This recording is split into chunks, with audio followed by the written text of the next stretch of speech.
Hey everybody, Mr. Murray here, Mr. Murray's Mathland, and today we're taking a look at simplifying trig expressions, traditionally one of the more challenging topics in trigonometry. I think it's one of the more enjoyable ones, but the same thing I enjoy about it makes it frustrating to a lot of people, and that is that not every problem is done the same way. You know, it's not just a formula you plug in and you get it right, boom, and as long as you're careful, you'll get it. You have to be sometimes a little creative, a little persistent, try different approaches. And I understand that makes it frustrating to people. So I'm just going to try to show you a few examples with a few different strategies that you may encounter along the way. But number one strategy, be persistent. If something isn't working, start again and try something else. Okay, so looking at number one here, and our goal is to simplify each expression to a single term with at most one trig function and no fractions in the final answer. Okay, so right off the bat, I see a couple things here, and that would be right here, cosine of pi over 2 minus theta. That should jump out at you. Either you have your identities memorized or you have some sort of identity sheet that you can look at and refer to, but that's one of our cofunction identities. And the cosine of pi over 2 minus, x or theta or u or whatever it may be is equivalent to sine of u or sine of theta, whatever it may be. So that is going to be one thing I do right off the bat is I'm going to take out that and replace it with sine of theta. I want all my trig expressions to have the same argument. So if I got tan of theta in the denominator there, I'm going to try to have everything have just theta on the inside. And that will also cause me to take a look at this. Secant of negative theta. Secant of negative theta. I don't want negative theta, I want it to be theta, and that is an even-odd identity. So either, again, you know which functions are even, which ones are odd, and what that means, or you have an identity sheet you can refer to. But secant and cosine are even functions, meaning the secant of negative x or negative theta is equivalent to secant of positive theta, right? The odd functions, it's equivalent to the opposite. So I can take out secant of negative theta and replace it with secant of positive theta. Okay, now one mission accomplished. They all have theta as their argument. Now I got to try to really get down to simplifying, and I'm going to get down to one of the other classic strategies. If you don't see any sort of identities or formulas you can use right off the bat, then one thing you can do is try to rewrite everything in terms of sines and cosines, using some of those properties, those quotient identities, if you will, reciprocal identities. So for example, sine of theta, I'm going to leave that as sine of theta. Secant of theta here, that can be rewritten as 1 over cosine. Remember I said I'm going to try to rewrite everything in terms of sines and cosines. And in the denominator, tangent of theta can be rewritten as sine of theta over cosine of theta. And actually, you might start to notice something right here, that now when I put those things together in the numerator, when I multiply sine times 1 over cosine, I get sine over cosine. And it's all being divided by sine over cosine. And so really that's just tangent divided by tangent, or you've got something divided by itself. That's always going to be equal to 1. And if you really wanted to further really verify it, dividing a fraction by another fraction is the same as multiplying the numerator by the reciprocal of the denominator. And so there you go. The cosines cancel, the sines cancel, leaving you with 1 either way.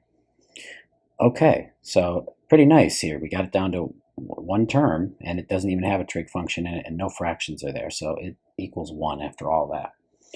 Very cool. They don't always work out to be 1, but it's kind of satisfying when they do. So here's another example. 1 minus cosine squared of theta over cosine squared of theta. There's a couple things you could do here. Maybe your mind is already starting to see the fork in the road. Which way should I go with it? It's already sines and cosines, or in this case, all cosines. There's no other trig function going on.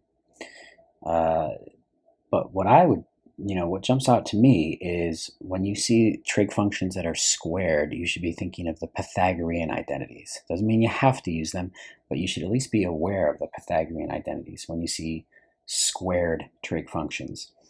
And specifically, the one that uses cosine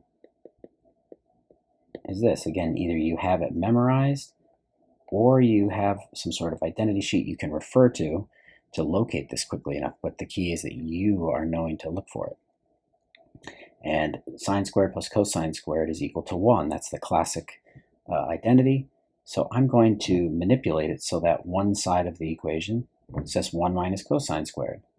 And that would be accomplished just by subtracting cosine squared from each side of this identity. And there we go. 1 minus cosine squared will always be equal to sine squared. So I'm going to take out 1 minus cosine squared and replace it with sine squared in the numerator, divided by cosine squared.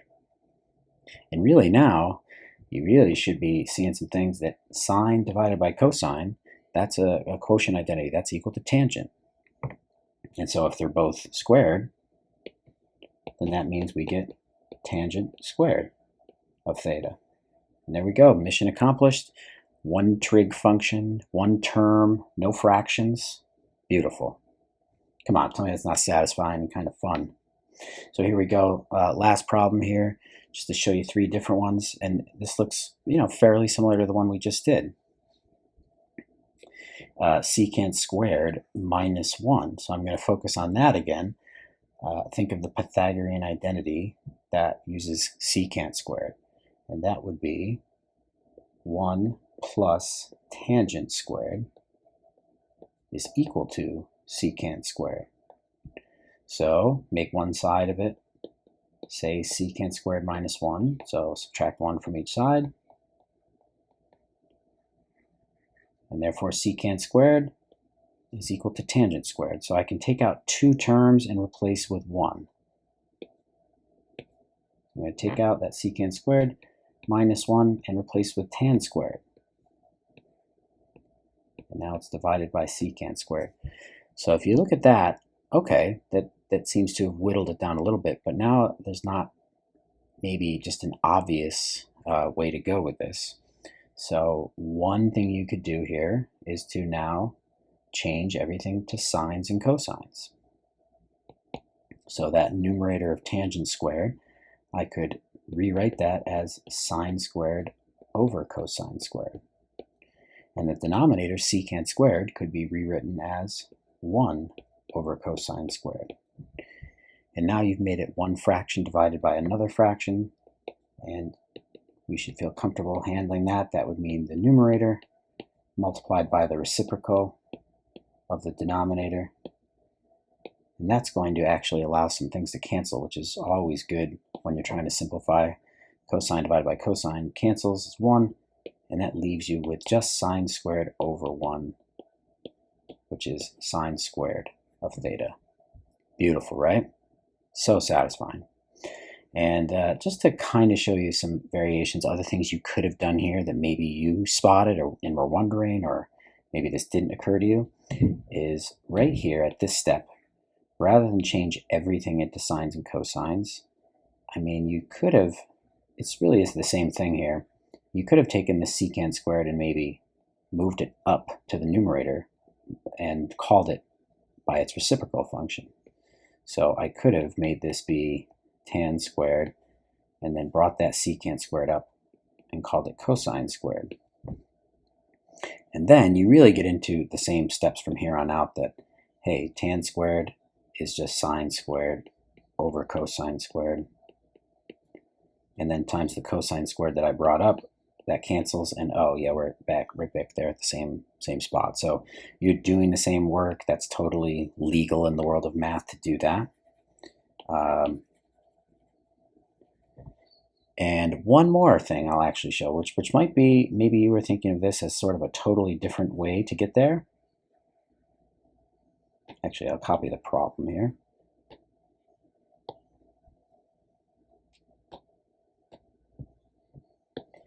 If you have secant squared of theta minus 1 over secant squared, maybe your thought is, hey, couldn't I break that up and divide each of them by secant squared? And that would be, if you have just a monomial in the denominator, right, breaking that up.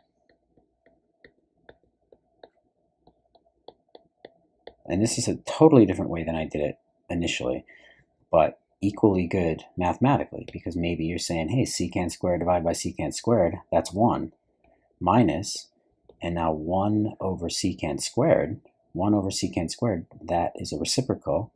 What's the reciprocal of secant squared? Cosine squared. And then you're right back to, oh, sine squared plus cosine squared is equal to 1. So what is 1 minus cosine squared equal to? It's just a manipulation of that. 1 minus cosine squared is sine squared. So you take these away and make it sine squared. Same answer, and really a kind of a totally different way to get there. But always good to know there's more than one way to get there. So hang in there, be persistent, try different things, just use good, solid, fundamental math, and you should be all right. So hang in there. If you got any questions, let me know. Keep working hard.